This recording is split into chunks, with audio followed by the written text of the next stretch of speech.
Hi, I'm Monica Cesarato, a food and travel blogger in Venice. Welcome to Venice Meets, a series of live chats from Instagram every day at 6 p.m. CET. Today I will be talking to Caron Guillo, travel specialist and creator of Often Running, a community site for women over 50. Look, darling. Oh, we did it. I know, it's so beautiful. I wish I was there with I'm sorry. Just one moment. You got to have this is for you. you. I Yeah. couldn't have found it any better. No, it's perfect. Thank you. Okay. Welcome, Karen. How Thank are you, darling? I'm good. I'm good. Can I turn my phone sideways?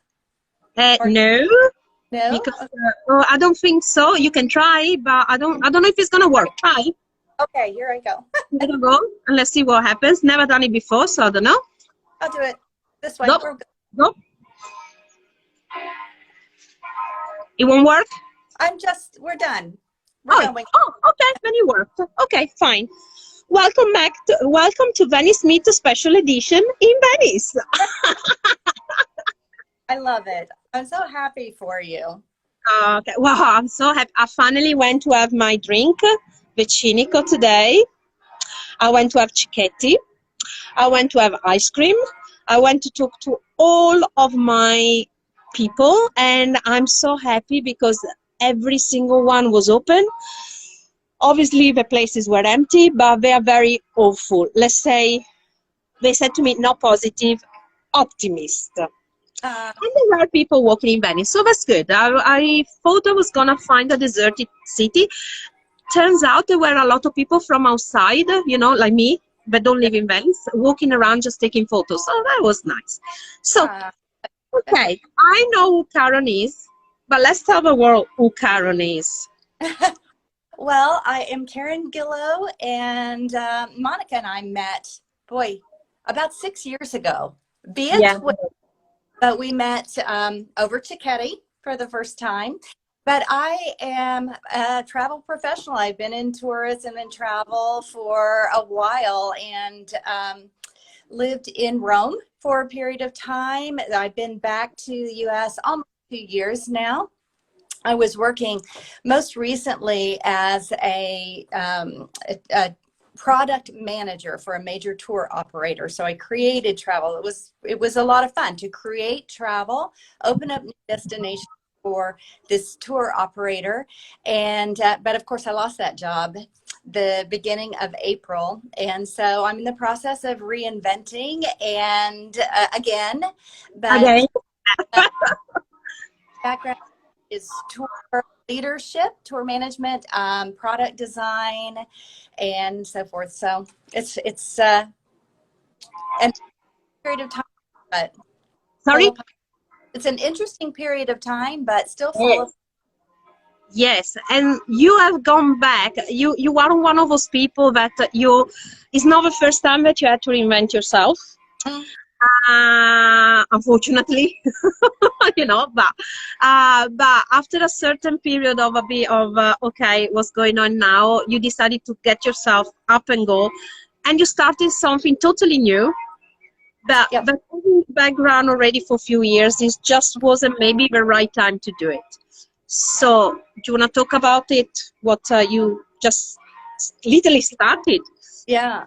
Right. So just over 3 years ago, I went to Thailand for the first time, and I was sitting in this treehouse in a treehouse resort in Thailand near Chiang Mai, sipping tea, listening to the stream and the birds, and thinking, wow, I'm a long last couple of years and hard years. And so I thought other women are in this situation where they're a bit older and they are finding themselves starting over again for one reason or another. And so I started then a site called Off and Running. That's Mhm. OF for over 50 female. And so I started that, but I just really didn't have time to do much of anything with it until now. And so I picked that back up. I fleshed it out. I have friends who are incredible women who are participating as well in this site with interviews or guest posts. And so it's just a place of encouragement for women who are 50-ish or over and reinventing or redefining their lives. Mm-hmm.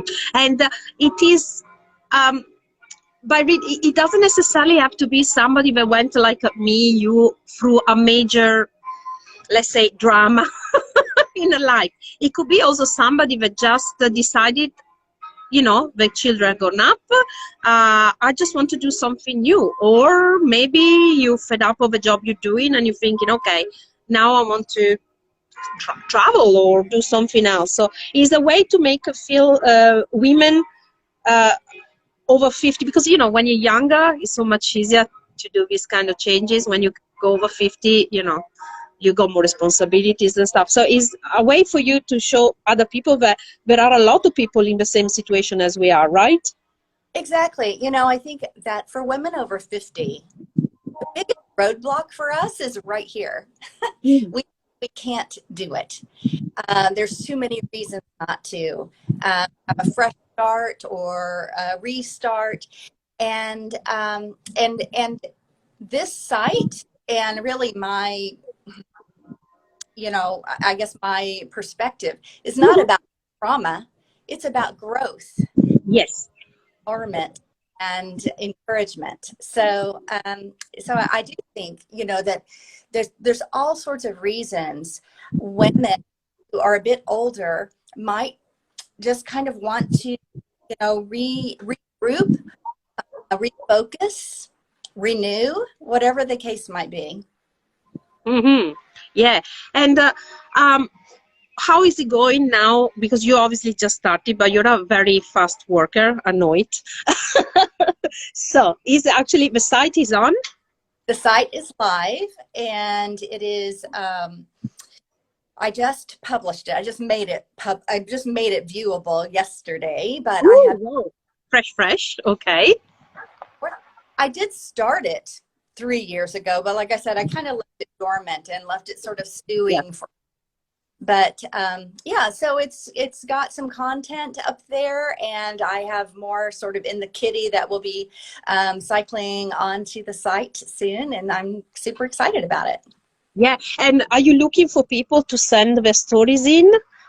Yeah, people could contact me through the site, and for sure, if they have an idea, they have a question, because I envision, these wonderful women that are part of my circle participating maybe in answering questions that I don't really know how to answer. It's not a life coach. I'm not a therapist. I'm a travel professional, and I have a heart for women and for encouraging women. And so they can, anybody can reach out if they have a story they think they need to share or want to share. Send that idea to me, or like I said, something that you want to see addressed on the site, and we'll see if we can't, give ideas or something. By the way, Caron, obviously everybody's watching. They ask me, can you give the website address, please? Because of course I can see a lot of over 50 women watching this and being okay. There we go. It's off and running. Off and running. So if you go to off/running.com. Fantastic. Perfect. Now, Caron, what's the thing you're missing the most during this lockdown? Okay, so I was in a wonderful position in February with a job that was not very glamorous, but it was very exciting. And I had it wasn't just you had a lot of responsibility, so it was very, I think, I don't know, correct me if I'm wrong, but in a way, as a woman, very satisfying, because I'm not talking about money, I'm talking exactly about the job. It was giving you a lot of satisfaction, finally, of saying my qualities, my skills in travel have been recognized finally, right? Right. Right. And so, it was a great position, and I had just been um, given the freedom to move from where our headquarters were in Morristown, New Jersey, back to Tennessee, Chattanooga, where I have children. All of my adult children live in Tennessee. I did not raise them here. Their jobs have brought them here, but they're all here. So I wanted to be closer to family. And so I had just been given the freedom to do that. I had just moved back the end of February, and then by the end of March, that job was gone. That Wow. also, I mean, I was working remotely, but I was super busy with a lot of, it was just a very busy time in our company. I had a lot of irons in the fire. And so I had not yet really connected with anyone here in Chattanooga. So what I miss, well, I miss traveling a lot. And I try every year to go someplace new that I haven't been before. And by the way, I've gone to many countries around the world, but I've also gone to 47 of our 50 US states. Okay, and Caron, I would explain something as well, that most of your travels lately, you've done solo. Yes, I've done a lot of travel in the last few years. And there's a lot of wonderful aspects, a lot of traveling with friends and family, people that you love. But there's a lot of positive aspects about traveling solo too. We can talk about those in a bit. But I try to go someplace new every year, and I had fortunately had the opportunity to go to Portugal for work, but I had sort of a weekend break, and I just took it to kind of absorb that beautiful place. And I had been to Portugal before, but not Porto, so I'm glad I got that one in at least. And so then so I miss traveling, but I think of right now, like most people, I miss people. Well, the first thing I did, I'm actually in Venice at my friend Cecilia's home. The first thing I did as I walked through the door, don't have Italians, but we just hugged. We weren't supposed to because, but it was my first hug and it was her first hug, and it felt so good. You know what happened? It felt so good. And was Mother's Day last Sunday.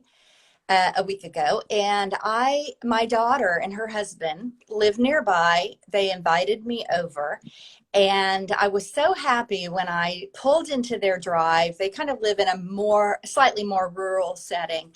I pulled into their drive, and they had picnic blankets out under the trees with pillows and chairs at opposite corners. So it was great, and she did quite a spread, and we just kept our distance, but we really enjoyed that wonderful lazy afternoon. But right at the beginning of that time, she said, just because it's Mother's Day, I'm going to give you one hug. And you melted. I burst into tears. I bet you did. I have not had physical contact in a month, which was when I was in Memphis with my brand new grandbaby. And so that sounds like a pitiful story, and I don't mean it that way. I just mean have that need for not only connection but physical connection. Oh. Yeah, I was like, I did not expect this to happen. I got it. We did a lot of laughing that day. Yeah, that's good. And listen, okay, let's talk about travel a little bit. Obviously, we open the cages, and as I can say, you can see it because there's a lot of more people around, traffic-wise and everything. You can see it. I can hear it. Even noises in Venice as well are more than the last few days when I saw the videos. Yeah, but one thing that talking to everybody around, that they're all very.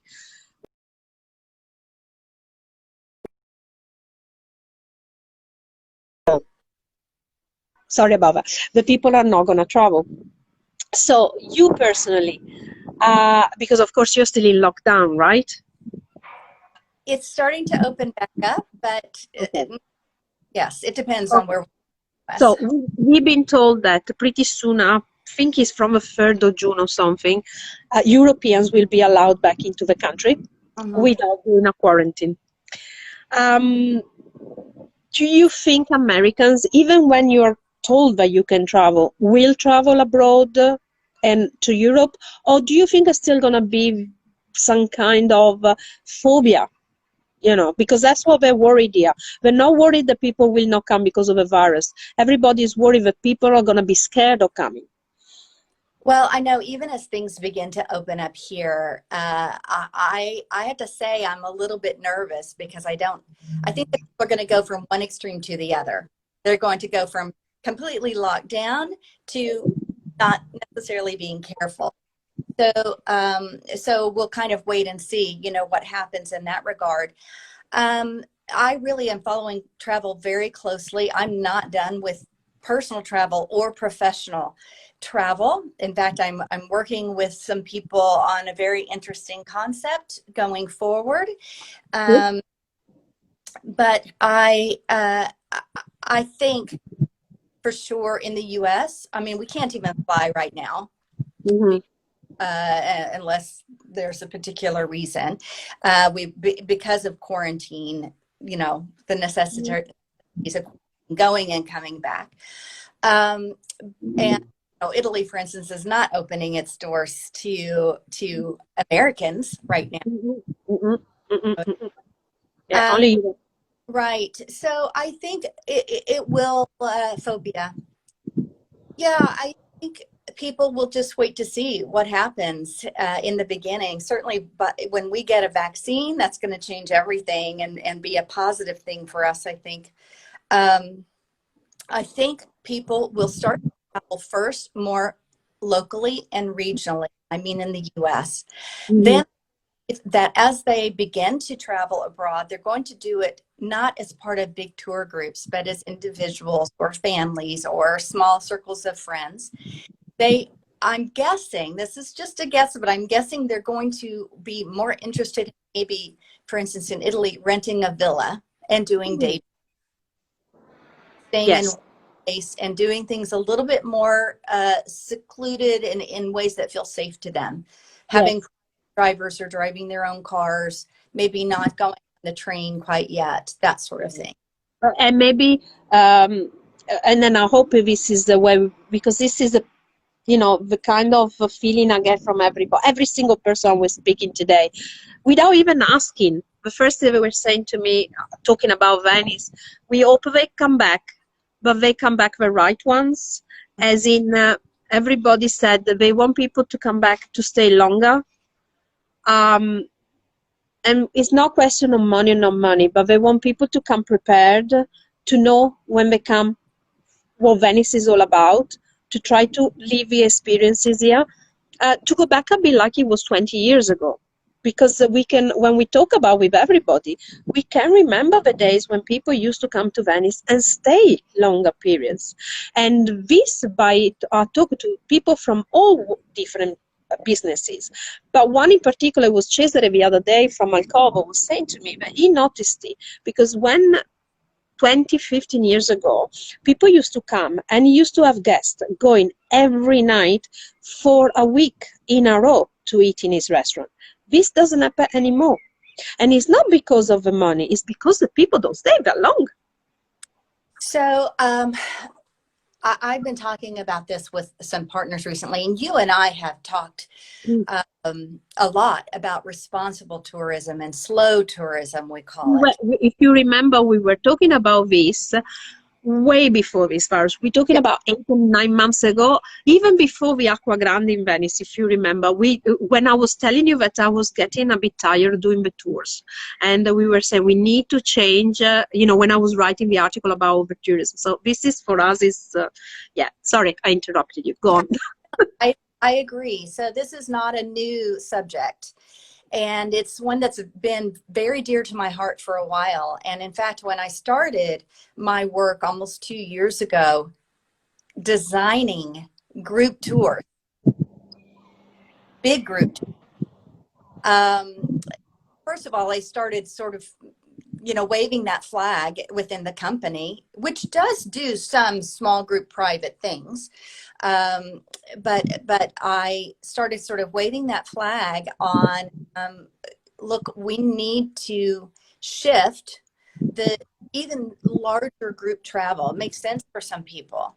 But we need to shift it. And so I felt an obligation to give people as much time in a destination as I could, even if that was fairly short, not a week, but also to slow down the pace of that visit to Venice, for instance, giving people ample free time so that they could go explore on their own in the local restaurants, shop, go to see the artisans, and so forth.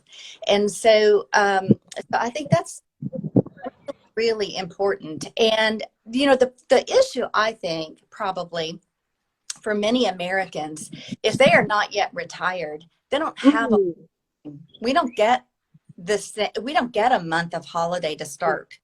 We get 2 weeks maximum, and sometimes we have to work our way up to that. Not maximum. Some people certainly have more, but for the most part, people get a 2-week holiday, but it's hard to take it. And it is difficult to, if someone is not retired, go and spend extended periods of time. But I do believe it's my job as a travel professional and that really cares about responsible tourism. It's my job to educate clients to the benefit of slowing down, to not try to do like my work trip in February. Was 11 days, 4 countries, 8 cities. That was for work, and I had to run. But for leisure, to go and spend more time, cover fewer destinations, but really immerse into them and truly experience them. I don't like this concept of drive-by tourism. Yeah, totally. And I think also, and this obviously is not just Italy, it's everywhere. Okay, obviously this concept is not just Italy. Obviously Italy has been the one that's been, let's say, talked about more because of our, Venice, Florence, and Rome, and the problem was that, but the problem is everywhere, so it needs to change. But talking today with the people, they all want this kind of tourist, of course. We're all pushing for this kind of tourist, but at the same time, a lot of Venetians were a bit practical. They know of the other Venetians, and they said, this is what we want. The problem is, this is not probably what we're going to get, because a lot of people out there want to go back to the way things were because there is money in it. So my question has always been, shouldn't we, people that, people like me, like you, that we have the opportunity to talk to people out there and explain things, be the one that educate the people to ask for something different and pretend something different. So when they propose them only big groups, when they propose only fast holidays, to say, no, I don't want that, change it. Isn't it also up to us, as you were saying, try to educate them, but not just the travel consultant, also the journalists, the medias in general? It is, it's going to be a hard shift to make.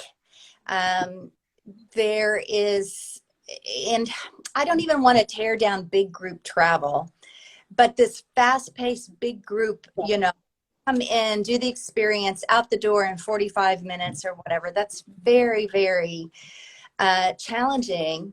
But it's also profitable, or it has been. Yeah. And so I think, there's something called the tourist gaze, and it's a sociological concept that places that are destinations for travelers begin to cater to what they as travelers want. Exactly, that's a mistake, I think. And by the way, we love it. Travelers love it. Of course, because you find what you want. we love to go someplace where, you know, the local people are doing the traditional dance, and listening to accordion music or what have you. And so, but once we begin to feel, oh, now this is a touristy experience, then I'm going to go someplace different that feels more authentic, because that place now has catered to what I expect that to be. So when I was a tour manager leading travel, and I led hundreds of people through Italy over the years, if we went into a great restaurant serving really good, slow food, local food, they cared about the food, but the music was, you know, contemporary American music, people would complain about it. And so I would say, look, if you want real Italy, this is real Italy. They listen to American music because it's very good music. They're not, everybody's not always listening to, you know, opera and stuff like that. Yeah. Above all, if you go to a restaurant, definitely not. Right. So, you know, let's appreciate Italy for how it truly is today. And there's nothing wrong with appreciating the history and culture of Italy, but let it be the real Italy, or what a destination is. Yeah. And it's a fine line, you know. I mean, again, and my mostly American clients would, you know, say they wanted to stay in a traditional little hotel, but heaven forbid the walls were too thick for the Wi-Fi signal to be strong, or the shower was large, you know. The room was small. Right, right. And so, you know, when people, you know, it was just a matter of educating people that this is what this place is really like. So let's appreciate it and value it as it is, instead of requiring it to meet our personal definition. Okay, so let's go back up to your new venture. Okay, talking about off and running.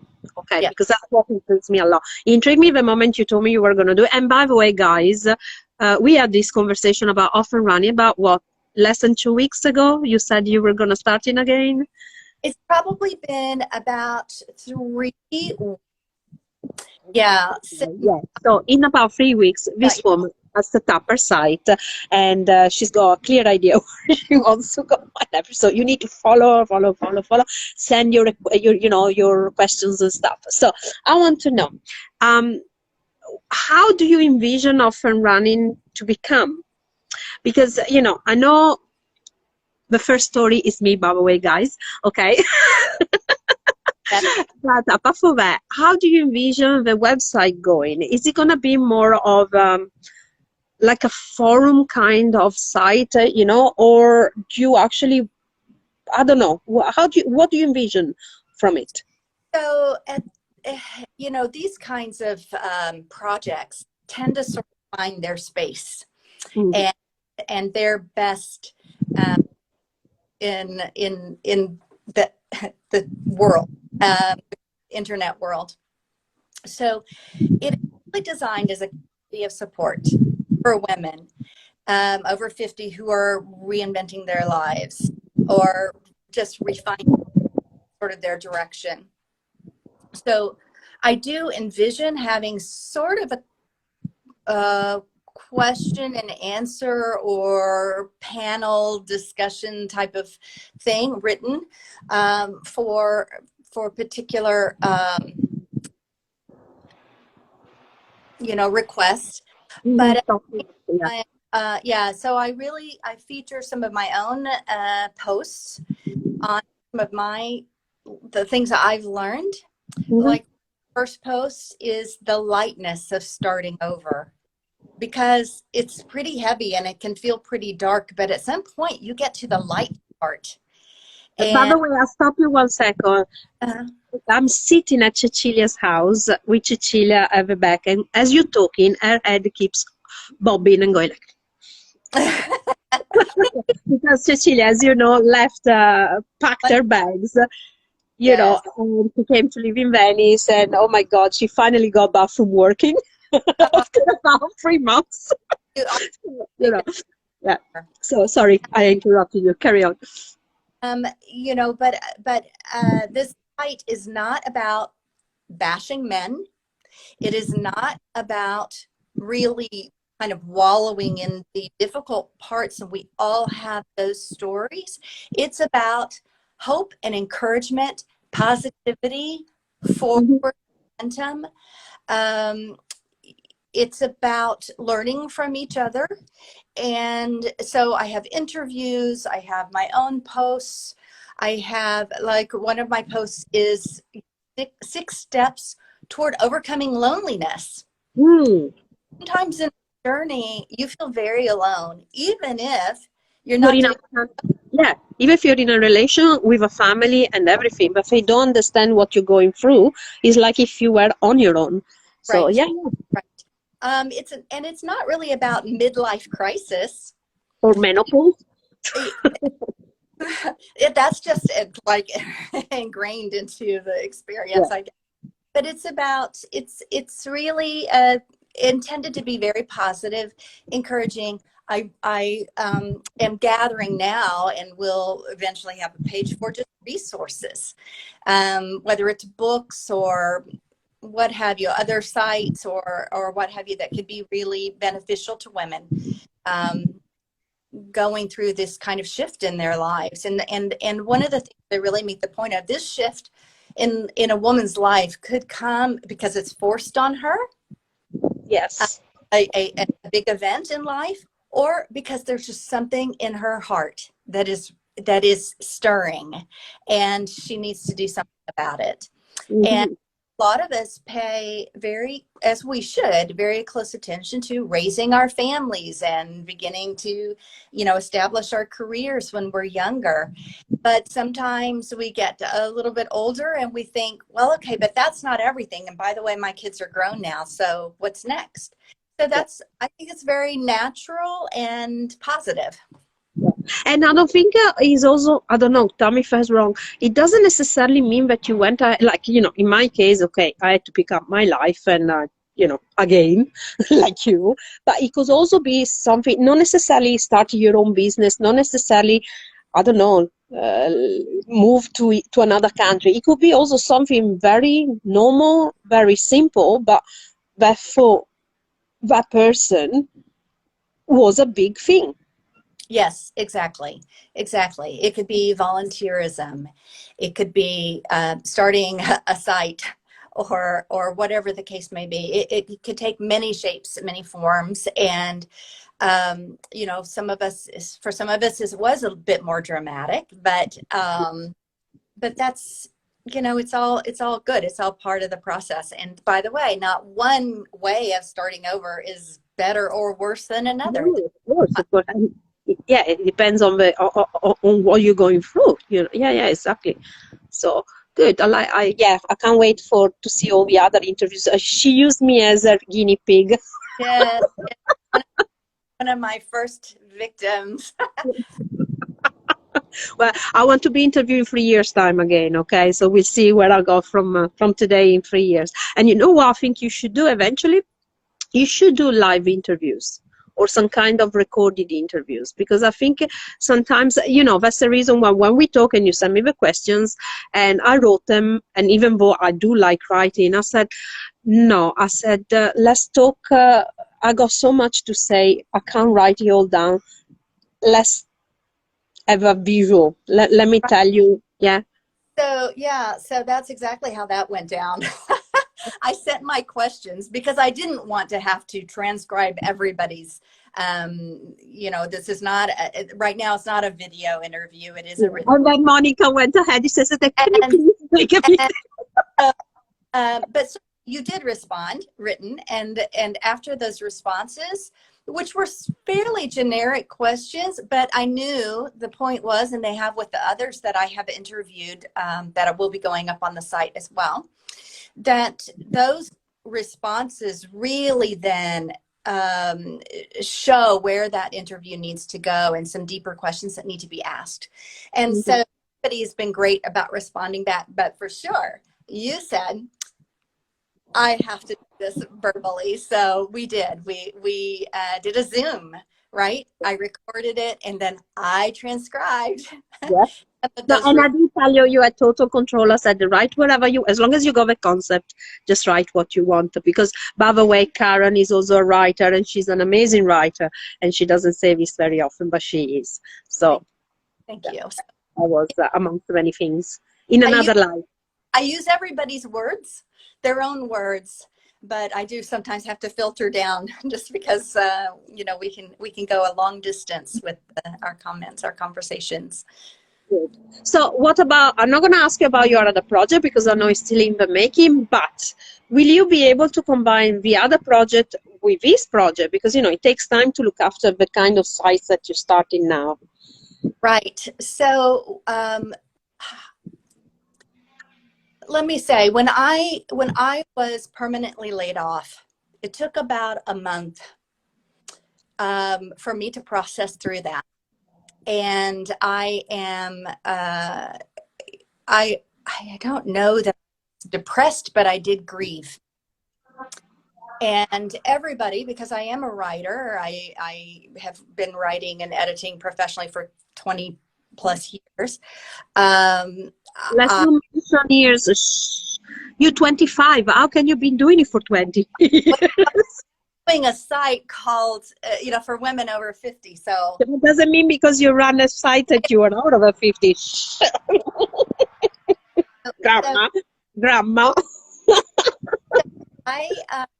So yeah, I took about a month, but a lot of people kept saying, oh, you should write another novel. You should do this. You should do that. And I kept saying to myself and to them, when I'm ready, one day I'll wake up, I'll feel creative. So that's what happened. It took about a month, 5 weeks. And I woke up one day and knew this was the day and this was the project. It's something that, you know, has been dear to my heart, off and running. And so, so I always, the reason I started the site over 3 years ago. And the reason you know, I didn't do anything with it was because I was so busy leading travel all the time, traveling a lot and so forth. So I finally had the time to work on it. And then I had some friends in the travel business approached me about working on you know, a new project going forward. I'm very excited about. How could those blend? Well, you know, travel is my passion, and I have to make money again. So I will jump back into it.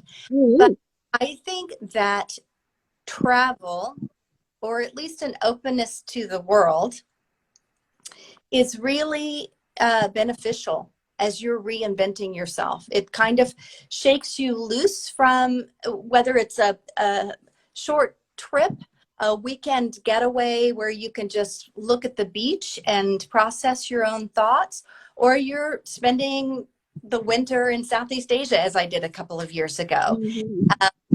You know, it's something that I could see they could be linked. My off and running site is not monetized. It's not anything somebody has to pay anything for. It's completely free content. And I'm not. It's a bit of a therapeutical for you. Is it? I mean, yes. Is it one way to? It's actually not actually therapy. It's not actually therapy for me. One of my strengths is to develop other people and encourage other people. And so I can vouch. Definitely I can vouch on that. Okay. She's my morning call. She and Marise are my morning call. So she is my, how can I say, my, how do you say concrete, my down to earth woman. So whenever I come with crazy idea, I'll tell her, "Ooh, I like this guy." She's my, calm down, girl, calm down.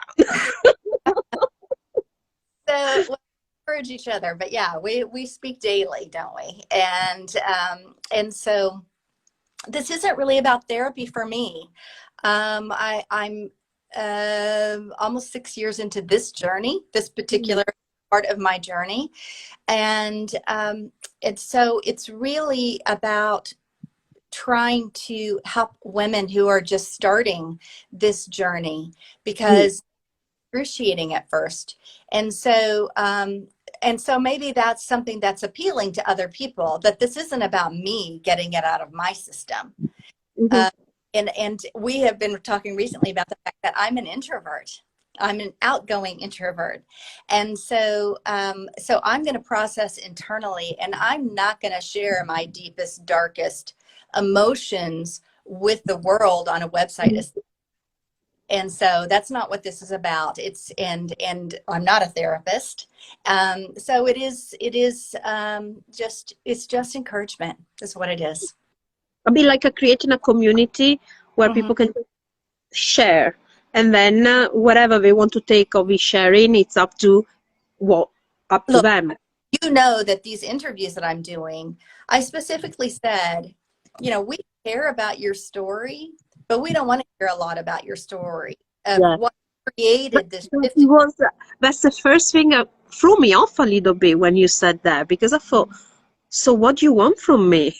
And that's why it was a bit hard to answer the questions, because I thought, okay, she doesn't want to, okay, she knows me, so obviously she doesn't want to hear my story, but I'm thinking as another person. So what can I bring to the table? What good can I say? And that made me, I had to think, because I'm so used to always tell my story. So I explain people why I go here. And it threw me, because I thought, okay, I know why, but what can be positive of what can I say that can be positive to other people? And that made me think a lot. And I think it's good maybe for other people. Maybe I'm not that confident as people think I am, but I think for people that really don't have self-confidence, that makes them think and realize of the good things that maybe they have. Is that one reason why you actually went down that way, apart from not wanting the drama queens, building like? What is most helpful to me is I have gone to other people's websites or read articles or books or whatever about this process in life. One of the things that has meant a lot to me is not like crying into somebody else's bowl, but to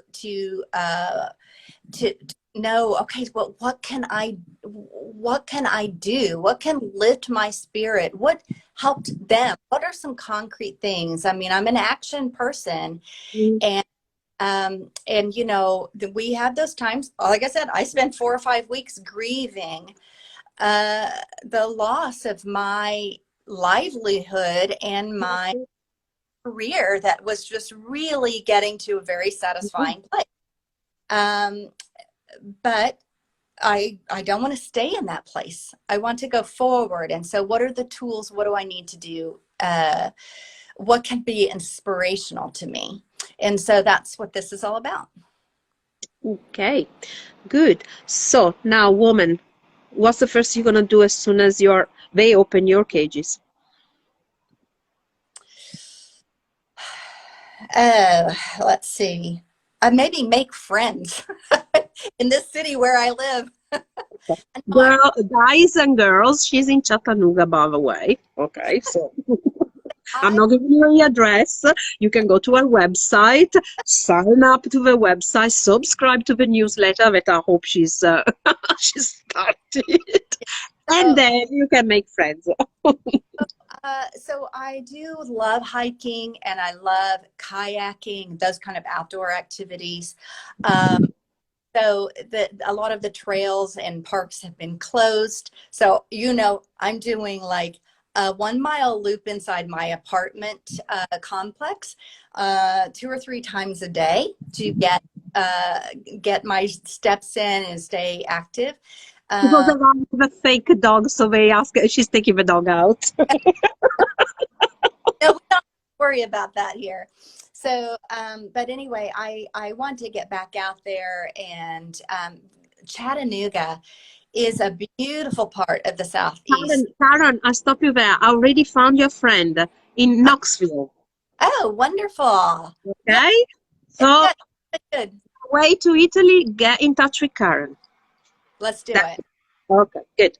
Carry I on. so Knoxville for a short period of time many years ago, so I'm familiar. I'm familiar with the area, and so this is really a beautiful part of the country. My daughter and her husband are rock climbers, and this is the climbing of the Southeast, and so it's a place I'm really eager to explore more. Of course, I've been visiting for years, but I definitely want to explore this region more. I want to.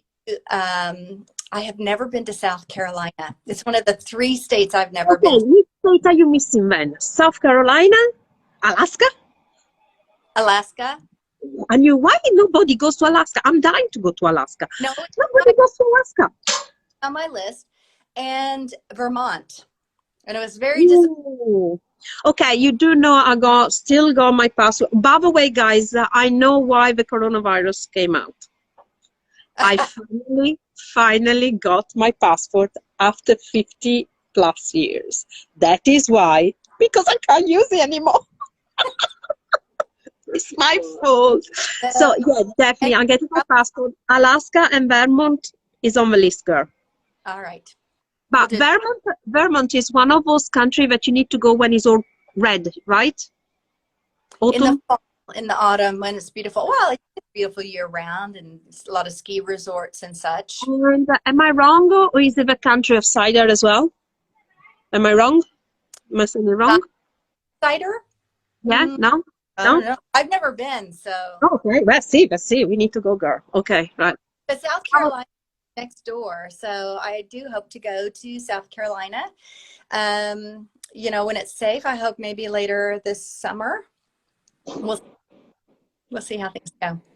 Oh, good. So, girl, what can I say? It was so nice talking to you. And, you know, we talk to each other every day, but it was nice talking to you officially. And by the way, so you know, I didn't ask her the other day. I've been asking her since the beginning, but as she was saying, she was grieving and she wasn't ready. And until she told me, okay, now I can. I said, all right, let's do it.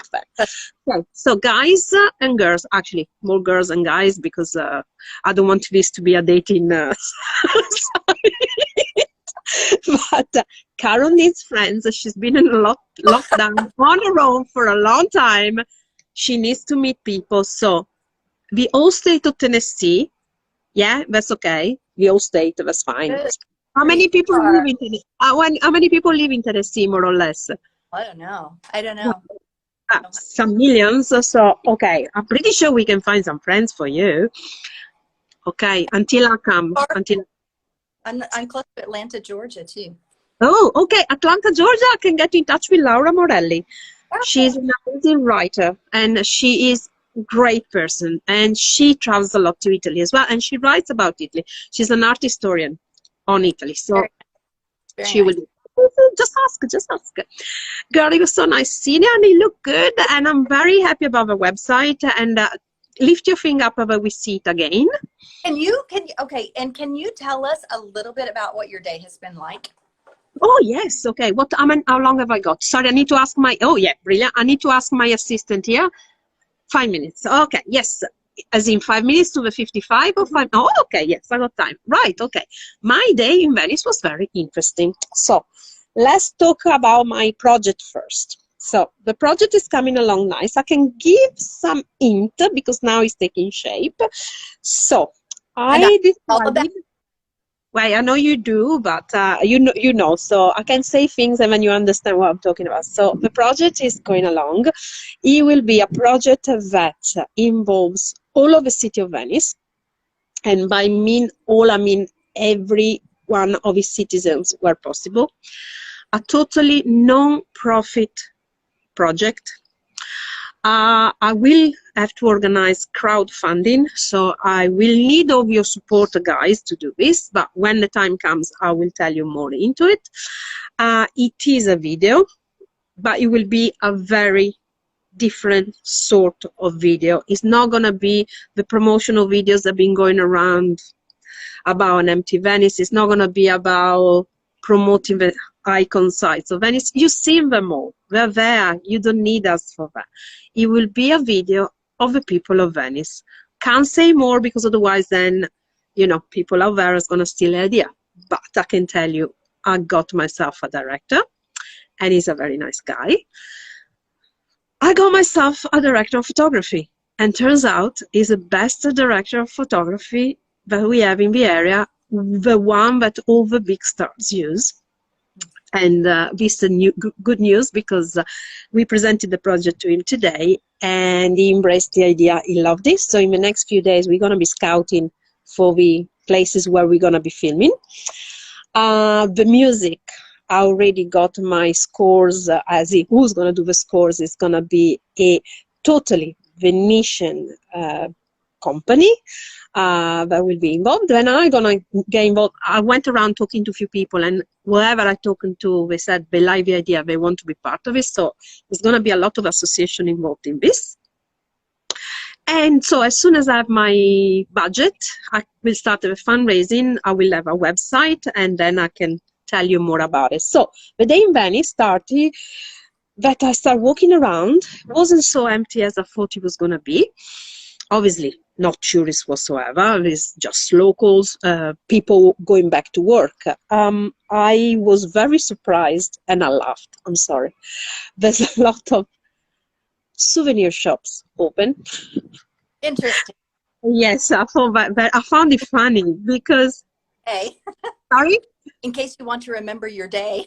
Yes, I found that a bit stupid. No, not stupid. I get it why they were opening, but I find it personally stupid. But and I can understand that people have proper shops, but the people with the cards. No, it didn't make any sense. Like it didn't make any sense. We were walking in certain areas, and there was like Riva degli Schiavoni, but it's practically empty. There was a guy selling drinks. Just didn't make any sense. Okay, so that was a bit weird. But apart from that, it was very nice because my first step was in the ghetto. And I was the first one to say hi to my friends in Antiquità del Ghetto. It's an antique shop. They were just literally opening for the first time, so it was very nice to walk in. There was the whole family there, and we couldn't hug, so that was a bit sad because I got a little girl. She's only not even 2, so I really wanted to grab her and give her a kiss, but I couldn't. But it was very nice to be there for them, and they said, "Oh my God, we're so happy to see you the first person." So I took a few pictures, and they're all organized. Then I went walking, met women director and stuff, and I went walking and coffee shops. I went to see my Cicchetti places, and it's nice because all of them are open. I was so terrified of coming back and find them shut for good, with a sign saying, "Sorry, we cannot afford to reopen." So it is true, a lot of shops haven't reopened. I got to say the majority that are so closed are the horrible ones, so I hope they don't reopen. I met a journalist from a friend, Rebecca, so it's funny, we didn't organize this, but when she saw the pictures was in Venice, she gave me a message and said, "Oh, if you're in Venice, do you want to walk together?" And it was very interesting because she was interviewing people to understand what's going on, but she doesn't know a lot of people in Venice, so it was very good because I introduced her to the right people. So that was good. What time? 54. Okay, right. Sorry, I got my assistants giving me my like, and so yeah, I got a couple of minutes, and so it was very interesting. It was very interesting to see that they are all wanting to open. They're very worried because they want to open, but they know that at the moment they're not going to rely on any tourists. It was interesting to see people, non-Venetians, as in, I mean, not from the city of Venice, but from outside. As in, they were tourists, if you can call them tourists. Local. Well, yeah, but not as much local. They were actually people from Vicenza, from Verona. So taking day trips, because of course a lot of people didn't go back to work because they don't have a work to go back to. And, you know, the news was you need to come back because Venice is so beautiful. as it is now, and it is nice to see it without. I managed to take some photos that I would never ever before that taken. I just hope it's only gonna be for a few days. I don't want a bigger crowds, but we do need business back, because otherwise they'll all be closed. Venetians are not enough to support the economy of the city. We know that. Until there is a system where people come back to live in Venice, when instead of 52,000, you start to have 100,000 people living, then things will change. So, but it was nice, and nobody, I told you before, nobody was pessimistic. They were all not positive, but optimistic, and tried to say, well, we're here, we're open, we'll see how it goes. It was very interesting. We passed in front of Burger King, and there was a sign. It was very interesting, because the sign said, we closing for respect to the Venetians. We decided to turn our oven off, and we're not opening. And we were, we hope you're never gonna. Sorry about.